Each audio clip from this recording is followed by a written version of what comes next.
waxaan ku suganahay deegaanka Murgane oo ka tirsan degmada Hobyo halkan waxaan u nimid inaan soo bandhigno qalab laga soo saaray badda qalabkaasi oo ay soo saareen koox quusayaal ah oo ah kooxda u quusta argoosta soo saara ay soo saareen dadka qaar waxay leeyihiin waa hub markaasi saaraa markab xilli hore amaba qiyaas ahaan qarni ka hor ku degay badda haddaba halkan ayaan ku doonaa muuqaalada ku saabsan qalabkaasi laga soo saaray badda waxaan ku sugannahay waa deegaanka ama deegaan xeebeedka marsada Murgane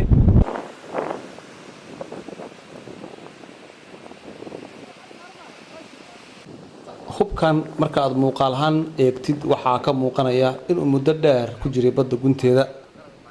badmaaxyaashii soo saaray hubkan waxa ay sheegeen in uu saarnaa markab weyn oo ku dhammaaday badda gunteeda waxaana lagu qiyaasayaa sida ay sheegeen markabkan inuu halkaasi ku degay xilli aad u fog oo ayba suuragal tahay inuu boqolaal sano halkaasi yilay ilaa iyo hadda ma hayno wax cadaynaya markabkan iyo lahaanshihiisa balse maadaama 100 sano ama boqolaal sano baa ay raahdeen ka hor ay badda Soomaaliya isticmaali jireen dawlado shisheeye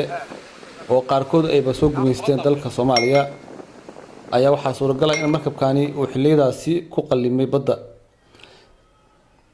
ninkan waxa uu kamid ahaa badmaaxyaashii soo saaray qalabkan bal ha nooga warbixiyo qaabka ay ku soo saareen iyo waxa ay ku soo arkeen waqti ay ka soo qaadeen waxa la ugaas Xasan Faarax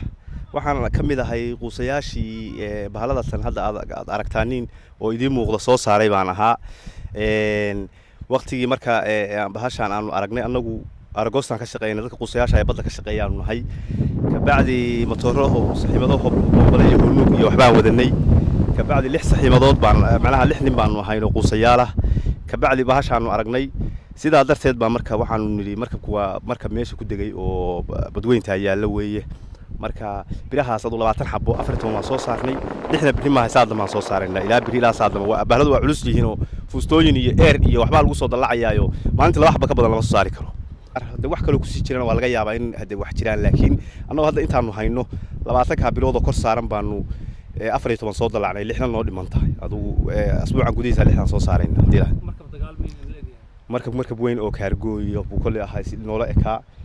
laakiin marka waqti badan waxa laga masixi karo waqti badan buu wuxuu yaalay meesha ku degsanaa oo waa dhamaaday jambiyadii iyo kulli waa dhamaadeen oo waxa weeye wallahi qarni haduu soo qarni aaba yahay haduu ka badnayn ma isleeyahay waayo suu dhamaaday baan garanaynaa markabkii wax yar bilbirti adkeedo blookada ahayd iyo waxa saaray qarna waa ku dhex samaysmay oo wax inuu baali yahay aad dareemayso marka gudahana u daadagaynaa adu aalada kala kuwaanba macna ku soo saarnay xoog lagu soo saarin joodi badan baa gelinay haddana adu joodi kala keenayna qaabaan gudaha ugu sii dhacno hadii lahayd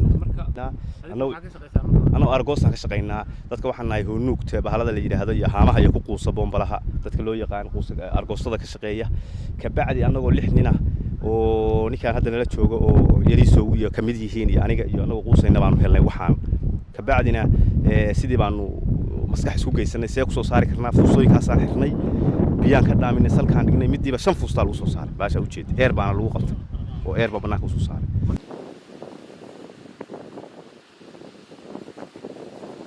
sida idin muuqata hubkan waxa ka muuqanaya calaamado ama shaabad maadaama